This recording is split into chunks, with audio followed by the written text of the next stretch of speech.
jërë ngeen jëf mbokk internetu Thiès Info am mbégte saa su nekk jàkkaarloo ak yéen ci suñu jotaay yu am solo muy langue politique yi nga xamante ni ñu ngi leen koy dégtal boobu ba tey gannaaw bu ñu leen di yóbbu bu baax a baax jox leen seen wàccuwaay itam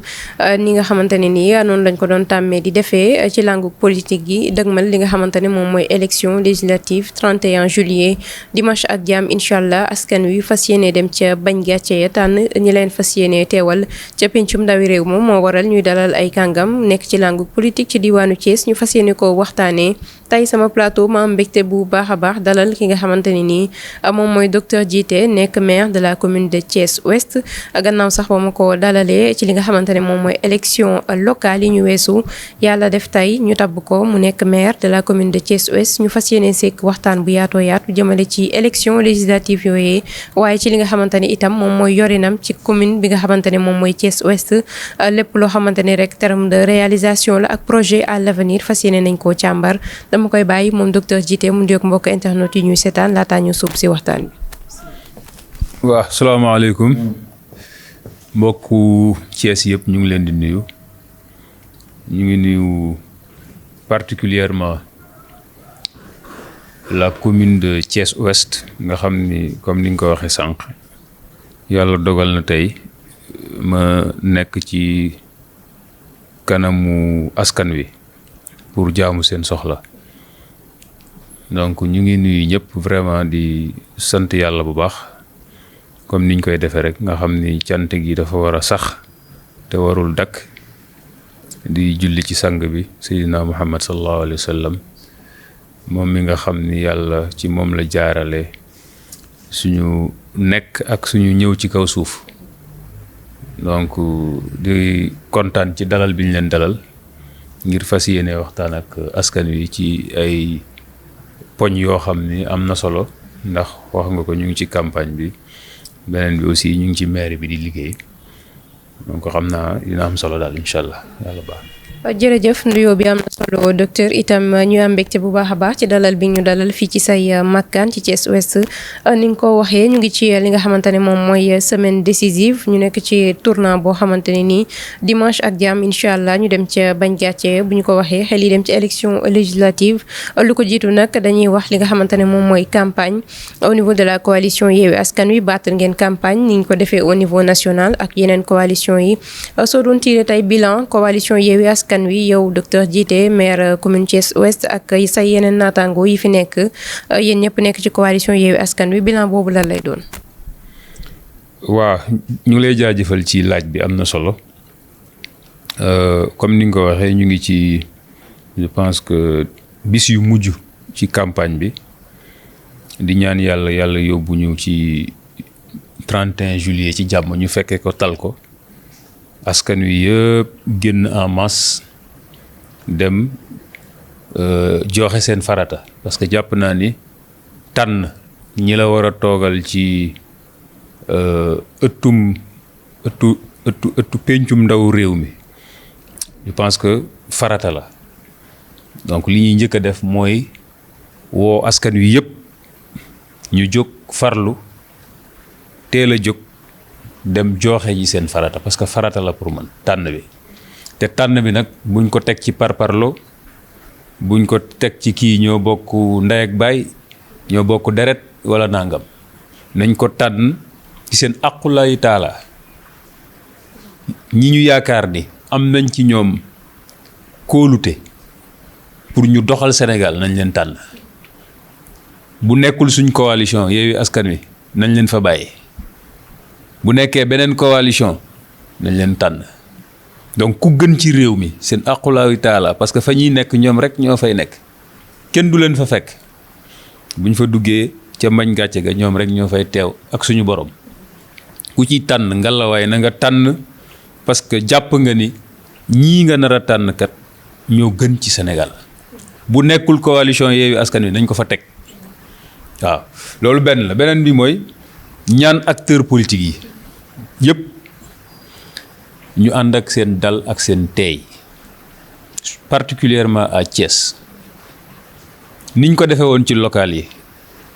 ñu campagne ci jàmm ku ne wax ak li nga programme ba nga yor nga jaay ko wax ak nit ñi déglu la ñu dem ci élection yi ci jàmm nit ñi woote ngoon ñu wàññi ñu xam ku gañe ñu ngi ñaan acteur politique yëpp sérénité boobu ak dal boobu ñu àndaat ak moom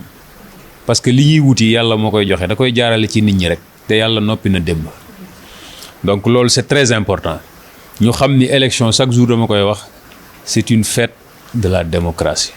parce que bis bi nga xam ni benn bés la par juróomi at bu dee élection législative ci la askan yu war a génn dem joxe seen farata bis boobu fête la war a doon donc ñun ñëpp ñu ànd ak dal lu yàlla dogal rek ñëpp ànd ci bon ginnaaw loolu comme ni nga waxee ñu ngi ci campagne bi ànd kook suñu candidat muy Birame Souleye Diop tête de liste de la coalition Yewwi Askan Wi au niveau départemental mu ànd kook ay ñoñam muy Alassane Ndoye parce que bu leen fàtte ni ñoom intercoalition lañ demee Yewwi ak Wallu Alassane Ndoye que je salue au passage mu nekk le maire de Diender ñu ànd ceeg Lémou Touré honorable Lémou Touré bi nga xam ni mooy adjointe au maire Pout ànd ceeg Aram Ndiaye mu nekk dëkk Kër Moussa donc ñooñu lañ àndal ci coalition bi ñooy suñuy candidat wër nañu ak ñoom nag dem fu ne am na nag barab yu ñu dese mais dem nañ fu ne wax dëgg yàlla fépp fu ñu dem li ñu mën a seedeel suñu borom mooy te yàlla moo tax ñuy wax dañ naan yéen lañ doon xaar fu ngeen nekkoon yéen la ñu àndal kàddu yooyu moom dañ koo dégg ba mu booy suñ nopp moo tax wax dëgg yàlla ñu am yaakaar ni fi ñu yàlla jaarale woon ci élection locale yi ba ñu am ndam ci biir Thiès yàlla dina ko fa jaaralewaat ndax fa ñu tegoon suñu tànk teggiwuñ ko kon nag yàlla mi ñu mayoon ndam ginnaaw bi mu dugalee li nga xam ni mooy coalition bi ci xolu askan wi parce que damay wax ni coalition Yewwi Askan Wi ñun ñi nga xam ni ñoo ci bokk moomatuñ ko peuple bi ñoo ko jël ils se sont l'approprié ñoo moom coalition bi léegi donc ñun on n'a plus droit à l'erreur parce que projet bi la nit ñi gëm déglu ko xam ni projet bi ëllëgu Sénégal ci la aju. kooku maanaam monsieur le maire yéen a ngi wax vous n'avez plus droit à l'erreur coalition bi askan bi ñoom ñoo ko jël adopté ko def ko seen bopp mais tey on voit que ni c'est une coalition boo xamante ni tout n'est pas rose li koy expliquer fi nga xamante ne moom mooy Thiès par exemple muy jëlee le candidat investi Birame Souleye au niveau des investitures il y a eu problème par rapport au maire de la ville docteur Babacar Diop soo xoolee yeneen grande région yëpp Dakar Ziguinchor foofu ñi nga xamante ne ñoom ñooy maire yi dañ leen dooleel investir leen ce qui n'a pas été le cas pour Thiès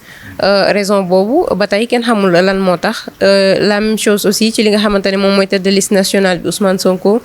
bi ñëpp di def tournée mu ñëw Thiès on a vu tout ce qui s'est passé par rapport ak agression du maire ba otoom yàqu ce qui s'en est suivi plainte beeg après mu désisté wu on voit que tout ça là ay problème la yoo xamante ne dañ koy nemmeeku ci coalition bi après on se demande querelle interne yooyu lan moo ko waral. waaw jërëjëf également maa ngi lay jaajëfalaat toujours ci wax dëgg yàlla laaj yu am solo yi xam nga bi ñuy dem local yi bu ngeen fàttali ko coalition bi ni muy liggéeyee ñi ko séq au niveau local dañuy tànn ku ne boo tànnee sa candidat man candidat pur laa woon parce que pur laa bokk ki ñuy tuddee Mbaye Dia muy sama premier adjoint mu nekkoon candidat Pastef ainsi de suite ñun ñëpp ñun dañoo bëgg te ku ñu am nga ci droit biñ ne ñun ñëpp dañoo bëgg ñu ne waxtaan leen seen biir ba ñu waxtaanee suñu biir déggoowuñu ñu jël dossier yi yóbbu ko Dakar biñ koy yóbboo Dakar conférence des leaders ñu tànn ba ñu tànnee ñëpp d'accord ci doxal foofu ñu ko jaarale woon lañ ko jaarale waat ci législative yi mooy li ma wax léegi fi ñu tegoon suñu tàgg teggiwuñ ko bu ñuy tànn bu ñu d'accordulee au niveau local dañu am dans l'organigramme de la coalition dafa am lu ñuy tuddee conférence des leaders ñooy tànn bu ñu tànnee ñëpp ànd ci foofu nag lañ jaaraat biñ fa jaaraatee yàlla miy dogal ni Birame Souleye la ñu tànn Birame Souleye moomu biñ ko tànnee ñun au niveau de Thiès ñun ñëpp ñu ànd soutenir ko li nga laaj nag ci docteur Babacar Diop je pense que yéen a war a xool nu ngeen di amee jotaay ak moom ngeen laaj ko peut-être xëy na yi fi jaar loolu moom ban gis-gis la ci am. mais en tant que nekk maire nekk ci coalition Yewwi Askan Wi aussi am na lecture boo ci war a mën a am. non lecture bi ma ci am rek xam nga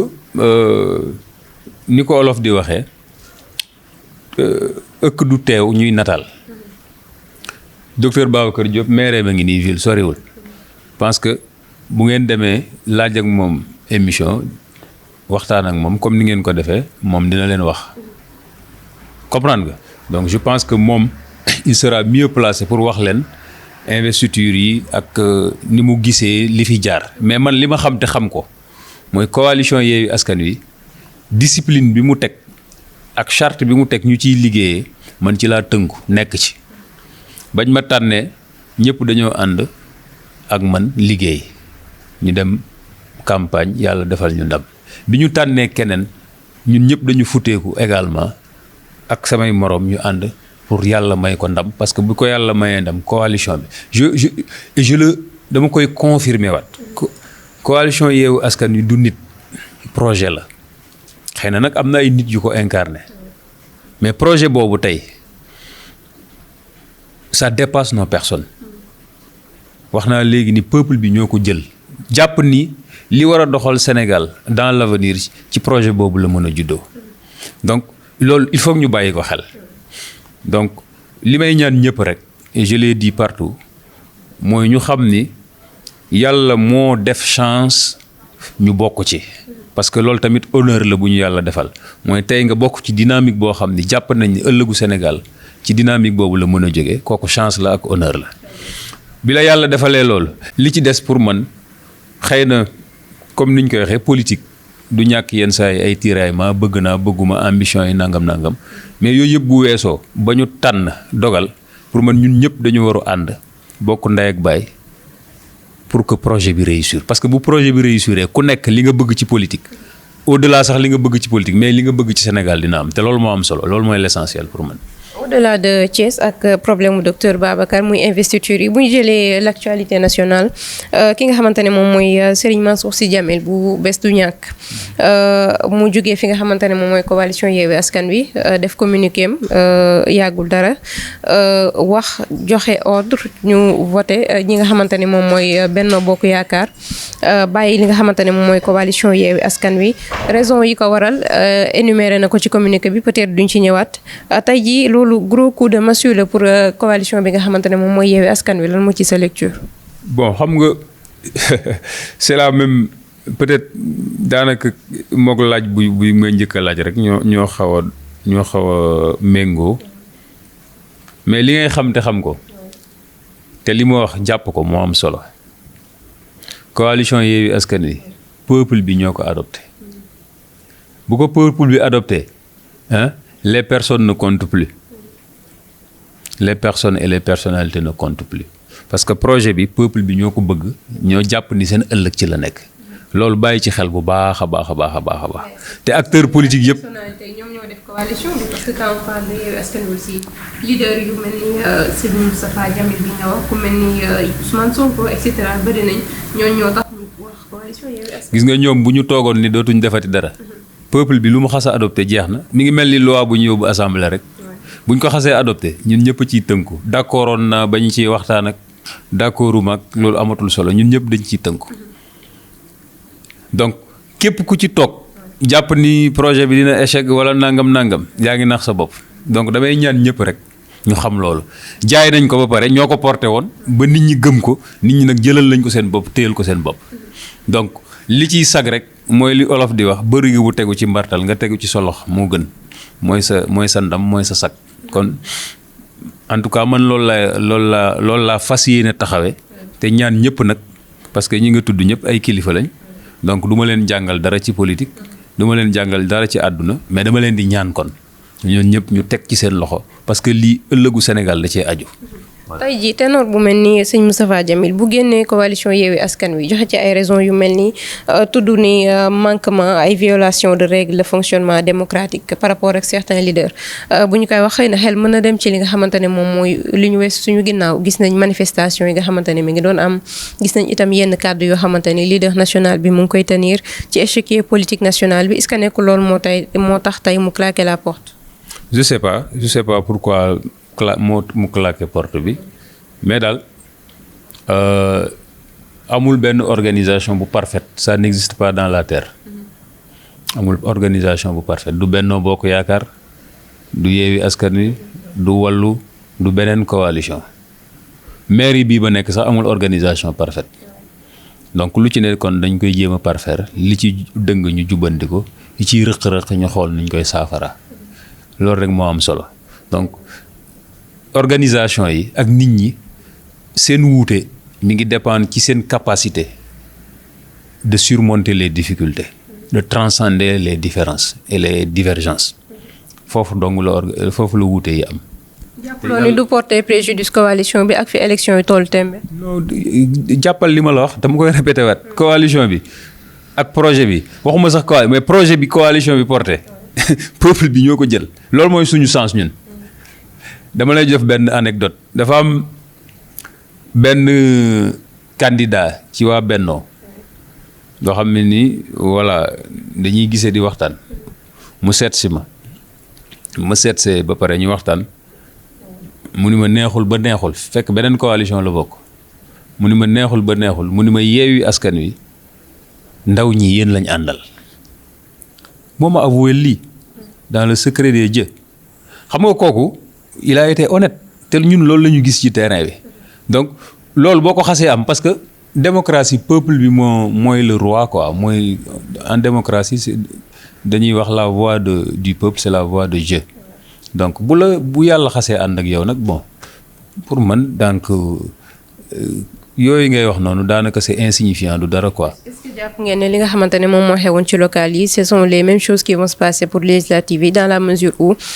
suñu jëlee le cas de Thiès spécifiquement Thiès waaye bokk na ci li nga xamante ne moom la ñuy wax li fi nekkoon muy candidat yi nga xamante ne ñoom ñoo fi nekkoon au niveau des différentes mairies mere woon nañ leen wala ci seen ñàkk loo xamante ni ñu ko doon xaar ci ñoom matalewuñu ko ñu bëggoon am rupture am changement moo tax tey coalition Yewwi Askan Wi nekk fii au-delà de ça est-ce que tey loolu dina répété waat ci li nga xamante ne moom mooy élection législative yi ginnaaw ba ñoom li ñu bëggoon changement rek la. waaw bon am naa ci yaakaar bu baax parce que bi ñuy dem local xam nga ñun yemuñu woon suñu communication yemul woon ci local c'est-à-dire ñun on a même anticipé les législatives durant les locales loolu noo koy mën a déggee ñun bi ñuy def local dañ ñi dañ ni leen Yewwi Askan Wi projet la boo xam ne day commencer local yi dem législative jëm présidentielle 2024 donc même on a anticipé donc ci présidentielle fi mu toll nii parce que c'est le même discours qu'on tient depuis les locales projet bi local yi la commencé dañuy jaar législative mu dem présidentielle donc on est dans la deuxième étape du projet après avoir franchi la première étape avec succès à Thiès en tout cas donc foofu ñu ko jaarale woon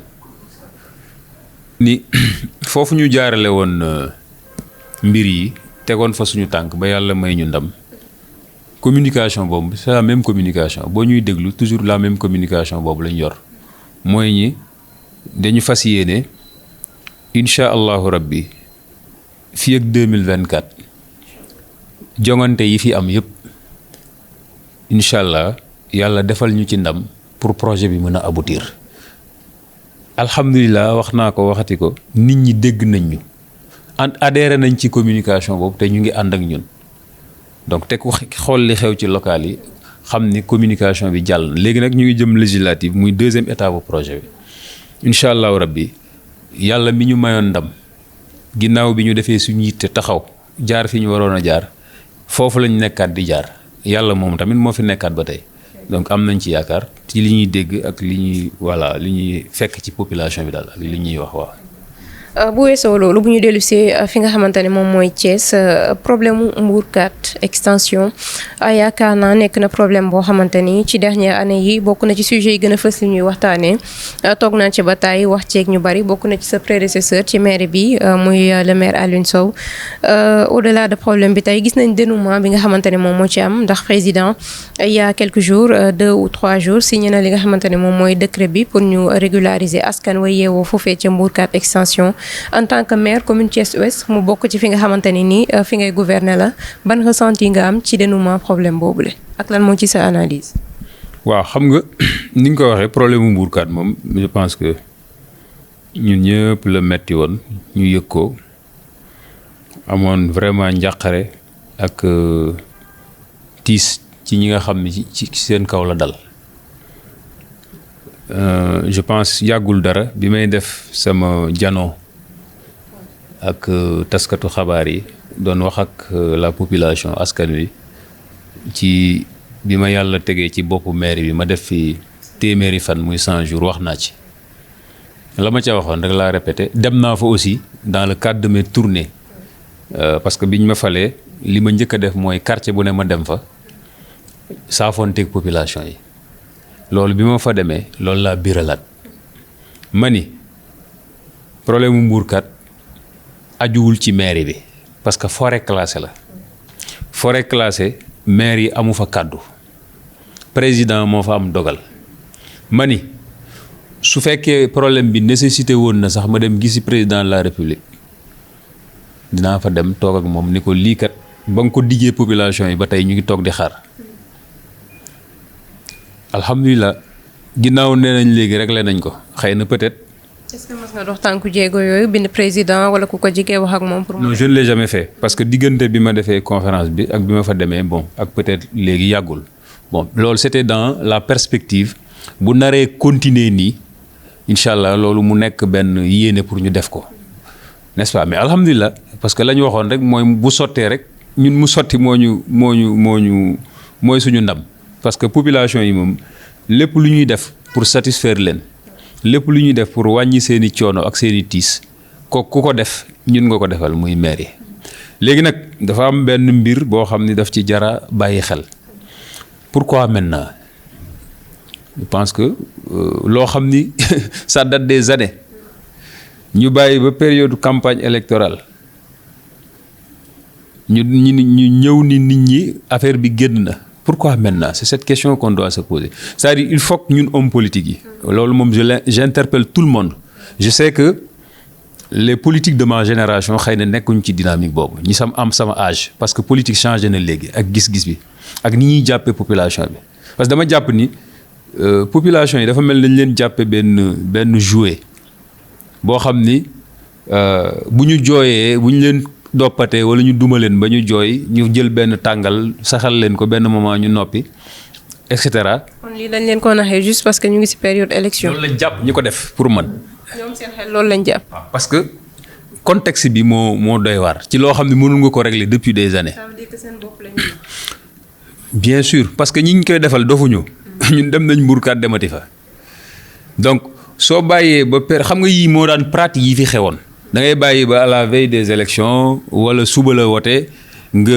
jóg guddi taal sa oto wàcce ay saaku ceeb ci ay kër joxe ay enveloppe comprendre nga wala benn tali boo xam ne ça date des années bu ñu waroon ko régler nga bàyyi ba campagne électorale nga commencé tas sa latérite defar fa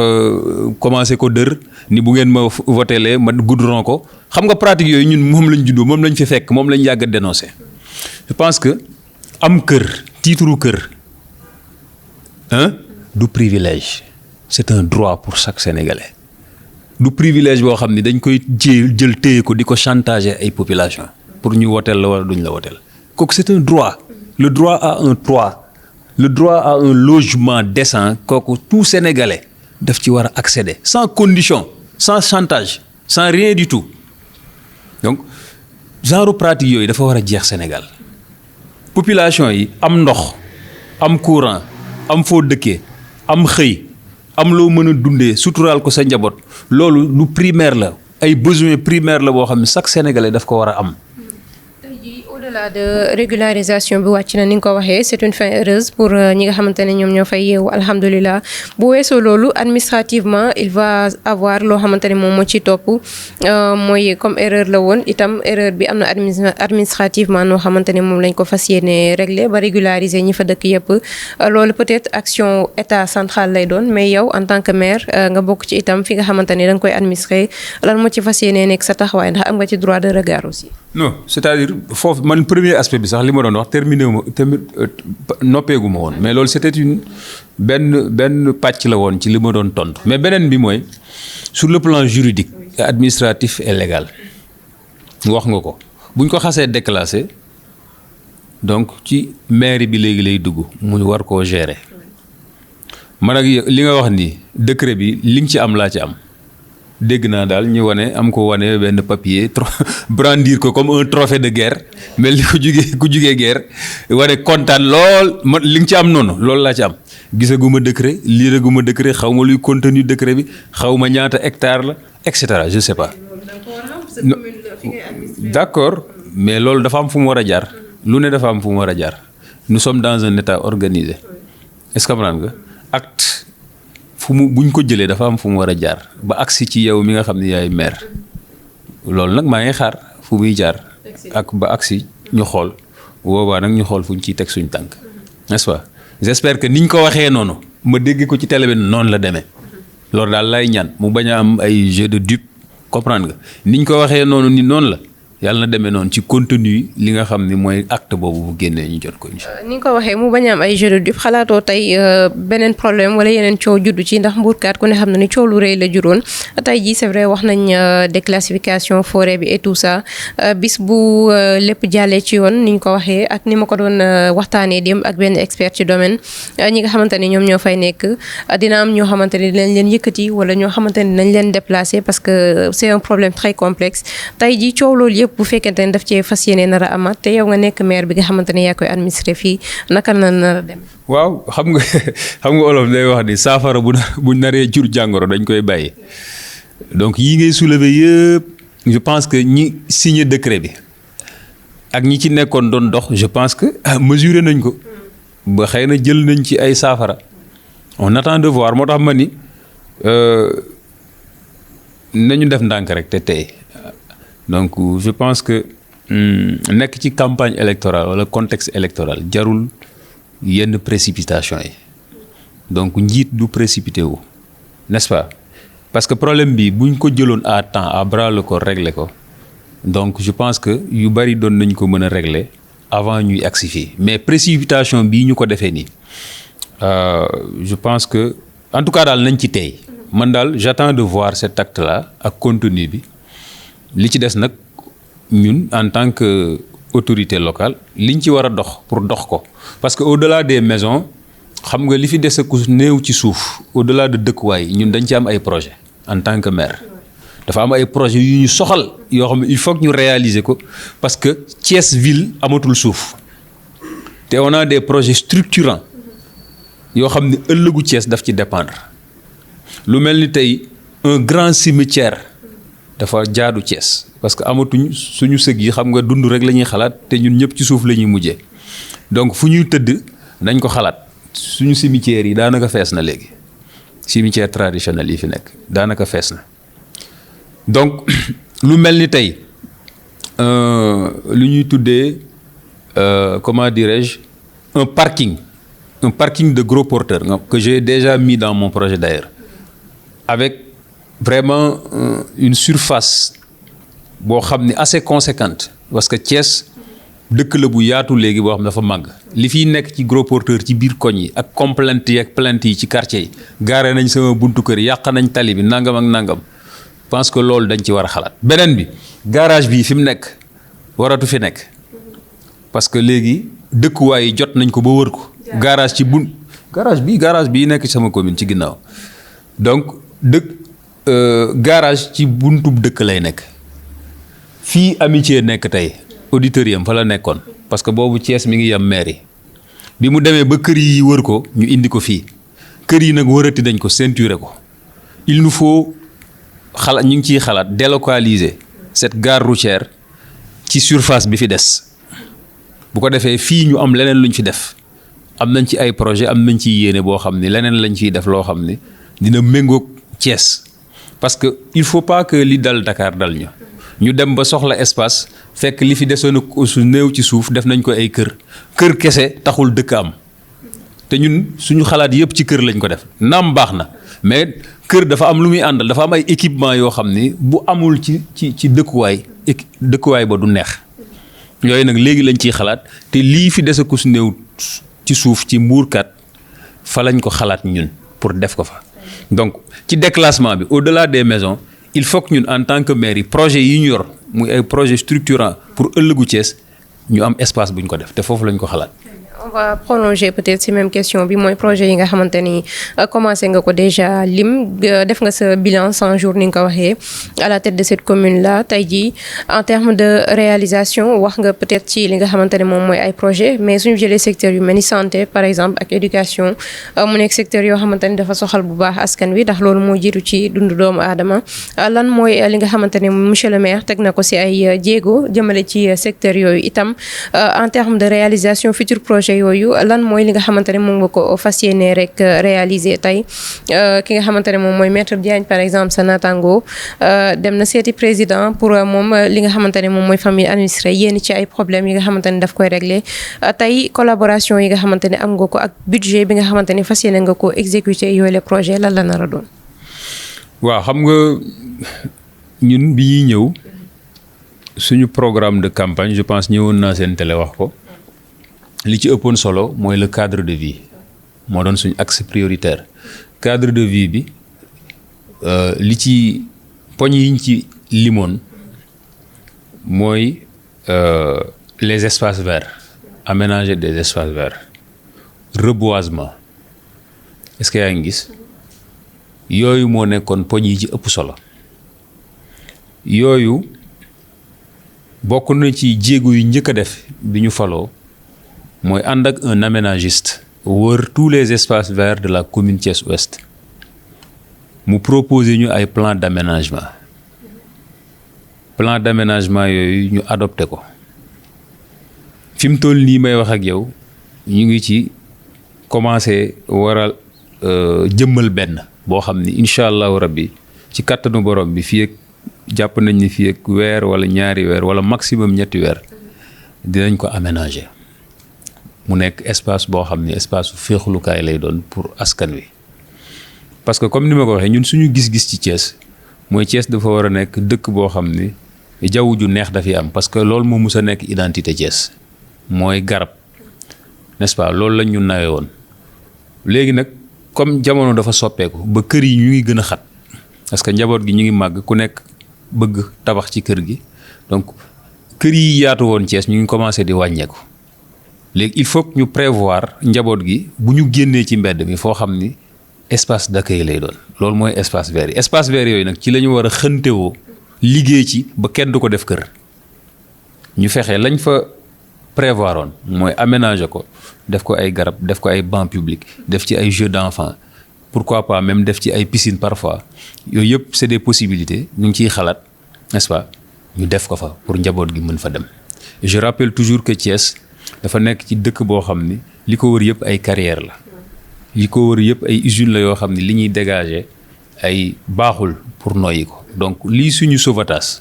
li ñu mën a dimbali ko pour ëllëgu Thiès mooy ñu am dëkk boo xam ne day verte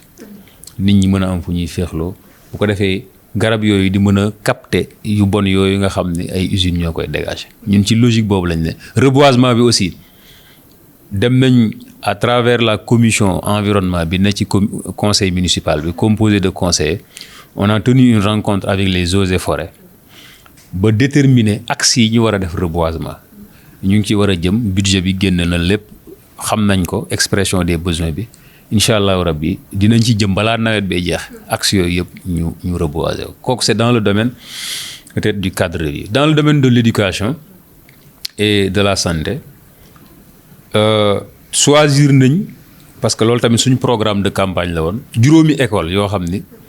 balaa école ubbi seeni toilettes dinañ leen defal ay toilettes publiques yi ko amul woon yi ko amoon te fonctionnelul parce que boo demee ci école yi la plupart du temps loolu mooy jafe-jafe bi am na ci Mbour 3 donc sànq rek defoon nañ fa visite. am na ci route de Dakar 2 am na ci Grand Thiès bu ma juumul je pense daal juróom yooyu de toute façon au moment venu bu ñu koy lancé wala bu ñu demee ba pare ko di ngeen gis dinañu woon comme ni ngeen ñëwee nii dinañ leen ko wan ni leen toilette yaa ngi nii li ñu doon waxoon ak yéen mi ngi nii. donc loolu c'est un début dans le domaine de l'éducation. Dans le domaine de la santé prévoir nañ jënd 9 millions garab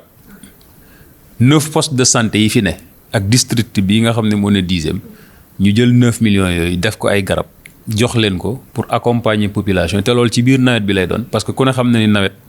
jàngoro yi day bari lu mel ni ay sibro ay lu mel ni ay comment dirais-je sojak yu mel noonu nga xam ne day sonal nit ñi yooyu yëpp dañ koy jënd garab jox leen ko. Hier ou avant-hier je ne me rappelle plus j'ai fait un don de matériel de boo xam ni de faj la ci wàllu faj parce que dañu amoon collaboration avec l'association des handicapés ñu mayoon leen benn conteneur boo xam ni matériel yu bari daf ci nekkoon dans le domaine sanitaire loo biñ ci am séddale nañ ko diggante district sanitaire bi ne 10e poste de santé bu Grand Thiès lenn li ñu jox ko hôpital régional parce que hôpital rek moo ko mën a jëfandikoo. On prévoit aussi dans le budget jënd appareil échographie pour tous les postes de santé loolu incha allah dinañ ko def pour ren incha allah dans le domaine sanitaire. bon yeneen yi ma ëppal solo nag nga xam ni yooyu ëllëgu Thiès la wax naa ko sànq mooy parking gros porteur il nous le faut déjà dégagé nañ ko ci budget bi donc on va le réaliser avant la fin de l'année. Le boulevard Bartimé ce grand boulevard là incha allahu rabbi moom tamit avant la fin de l'année dinañ ko aménager ak yi fa war a nekk yëpp comme commodité pour population bi dinañ ko def. Le terrain multifonctionnel de Walidane bi nekkoon ci projet 4444 yi nga xam ni terrain basket la waroon doon ak yeneen discipline moo xam karaté la moo xam tous les arts martiaux moo xam tennis la moo xam handball la. moo xam gymnastique la terrain boobu incha allah dañu bëgg avant la fin de l'année ñu def ko ba mu mel ni stade Marius Ndiaye nga xam ne day fermé wu nga xam ni mën na accueillir toutes les compétitions parce que dans notre projet intercommunal entre les 4 maires dañ ne woon il nous faut fonder et mettre en place benn ASC de basket comme ASC ville de Dakar de basket donc loolu nag pour ñu mën koo jëmmal il faut que infrastructure d'abord. moo tax projet boobu incha allah aussi avant la fin de l'année dinañ ko lancer dinañ ko réaliser incha allah te yii yëpp nag on va les financer sur fonds entre fonds PACASEN ak des fonds qui viennent des fonds de dotation donc ci fonds yooyu la ñuy jël pour réaliser te yooyu yëpp programmé nañ ko fi mu toll nii mi ngi ci marché yi yii lancé nañ leen ñii ñu ngi ci en cours de lancement mais li wóor ba wóor daal avant la fin de l'année yii ma la wax yëpp incha allah ci kattanu borom bi dinañ ko réaliser. Est-ce que monsieur le maire pour terminer exclure na dem seeti président pour exécution yenn si ay projets yoo xamante ne projet futuriste la comme ni ko peut-être sa naataango maître Diagne defee wala sa budget rek ci ngay continuer di wéy. bon xam nga man dama am benn gis-gis te je pense que loolu moo jaadu collectivité locale démembrement wu état la démembrement wu état boo ko waxee le pouvoir central moo jël ci ay sañ-sañam. daat koy jébbal collectivité territoriale yi fonds de dotation yi ma la tudd léegi chaque année état moo koy wote jox ñu ko parce que moo ñu transférer ay compétences donte nag néew na lool par rapport ak compétences yi ñu transférer donc président de la république en tant que institution su fekkee ni sama commune am na lu fiy yëngatu wala lu ñu fi war a def lu jar ma war a mën a toog ak moom sur le plan liggéey loolu je pense c'est tout à fait naturel dañuy liggéey bu boobaa liggéey lañ seq pour l'intérêt des populations mu jeex mais sur le plan politique amuma ak moom benn affinité te xalaatuma ni dinañ am affinité te njortuma ni dans l'avenir war nañ mën a am affinité parce que bokkuñu fuñ jëm moom dafa jaar nii ma jaar ne est-ce que yaa ngi gis donc loolu moom c'est à exclure pour man de façon vraiment bien vrai que dañ naan politique il faut jamais dire jamais mais gisuma lan moo war a mën a tax maak président sur le plan politique ñu war a retrouver parce que dafa bokk ci ñi wax ay opposants radicaux lañ ci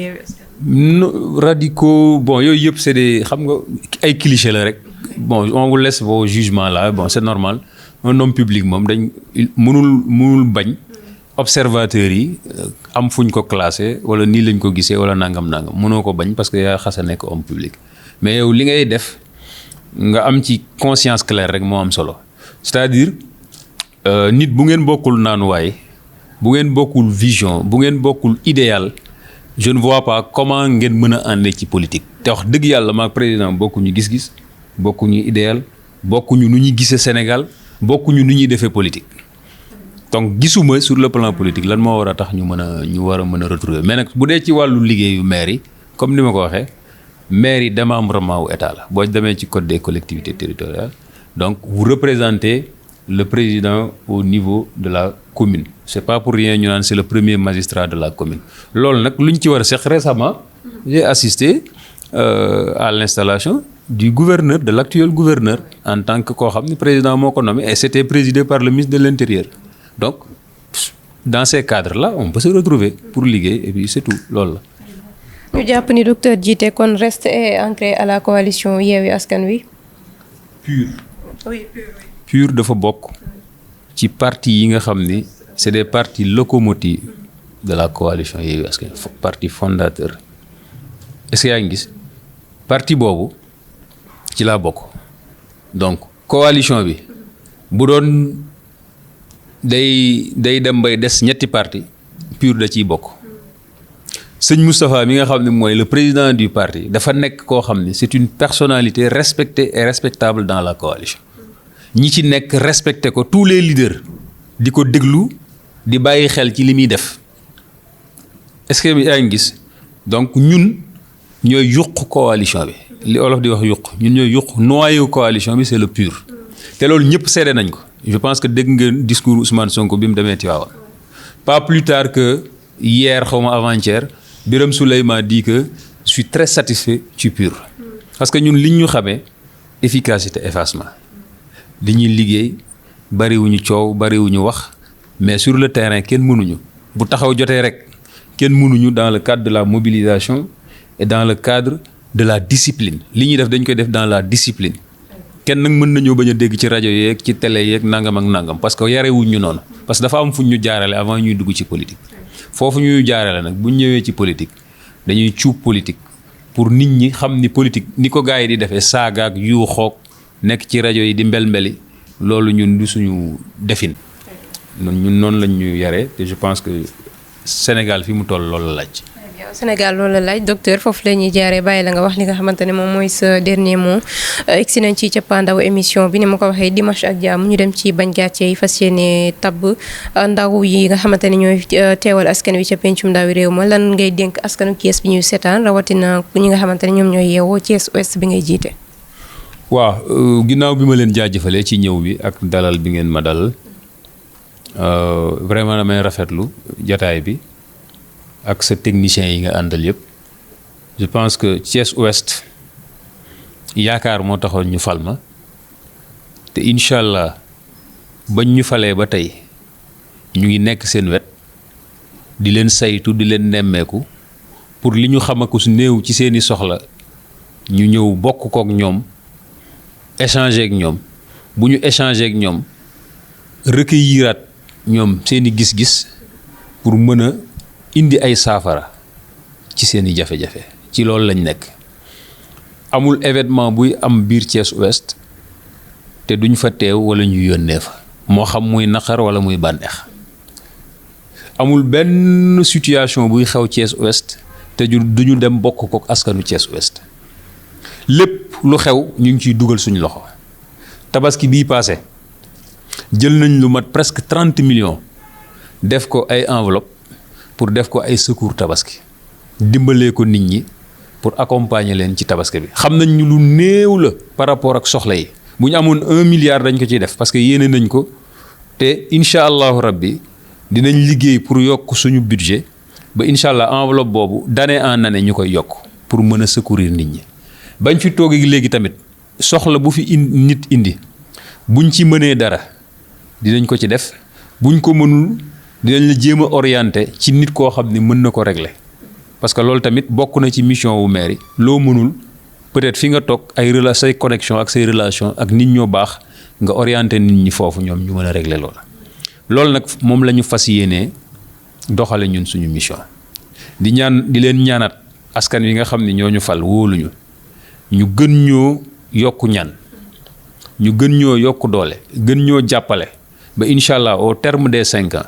li ñu bëgg que Thiès Ouest soit la meilleure mairie non seulement de Thiès mais du Sénégal et c'est possible te compétences yi fi daje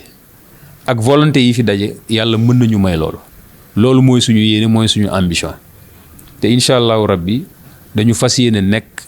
au service des populations de Thiès Ouest donc ñu ngi leen di jaajëfalaat bu baax di jaajëfal askan wi di leen wax ni élection bii ñu jëm nag dafa déterminant parce que lu tax mu déterminant dafa am enjeu yu bari ci làqatu élection bi mooy déterminer 2024 projet wu 3e mandat ci élection bi lay leere am nañu occasion nag leeral ko léegi parce que buñ ko leeralul léegi day nekk un combat différé en 2024 te personne ne souhaite en 2024 qu'il y ait des troubles dans ce pays pour des problèmes de 3e mandat comme en 2011 donc ñu ñaan population yi ñu saisir enjeu boobu ñu xam ni suñu leeralee loolu léegi incha allah problème mu 3e mandat dañ koy tege de côté ñu jublu nag ci liggéey parce que Sénégal dañ ko war a liggéey à partir de 2024 parce que ressources yu ko war a liggéey mi ngi fi te feeñ na te à partir de 2023 2024 ci la ñuy commencé di jaay pétrole ak gaz xaalis boobu ñu war ko yor bu sell ba suñu xale yi ak suñu ndaw ñi duñ jëlati gaal wala jël désert bi pour di dem ay Europe parce que foofu la ñu yaakaar ni fa la ñu war a mën a tekkee te lu leen di tekkiloo mi ngi fi mi ngi ci suuf si mi ngi ci mbay mi mi ngi ci pétrole bi mi ngi ci gaz bi mi ngi ci fer bi mi ngi ci zircon bi lenn rek moo ñu manqué mooy ay njiit yu gëm Sénégal gëm seen askan alal jooju ñu defaat ko ci askan wi loolu nag lañ bëgg 2024 mu am donc incha allah ñu ñaan ñëpp fa ñu yàlla jaarale woon ba ñu am ndam 2022 ci élection locale yi yàlla nañu fa yàlla jaaralewaat ak ci bëgg-bëggu askan wi ci 31 juillet bi 2022 ñu mottali ko nag 2024 bu boobaa nag ci la ñuy commencer décliner doxal véritablement le projet de Yewwi Askan Wi salaamaaleykum wa rahmatullah ñu koy jaajëfal bu baax a baax docteur Mamadou Djité moom lañ doon dalal seen émission politique bi lee mu nekk maire commune bu Thiès Ouest ñu doon sekk ak moom waxtaan bi lee jaajëfal ko itam ci nim ñu dalalee ci ay makkaanam ñu waxtaanee li nga xamante ne moom mooy législative yi waaye itam yorinam ci commune bu Thiès Ouest bi lee ginnaaw biñ ko fi tabbee ci élection locale yi ñu weesu jaajëfal leen yéen mbokk internet yi ñuy topp saa su nekk ci jotaay yi ñu leen di amal jox leen dig daje beneen yoon incha allah ñu fas yéene dalal beneen kàngam fas yéene waxtaanee itam langue politique gi ci diwaanu Thiès ak li ko wër jaa ngeen jëf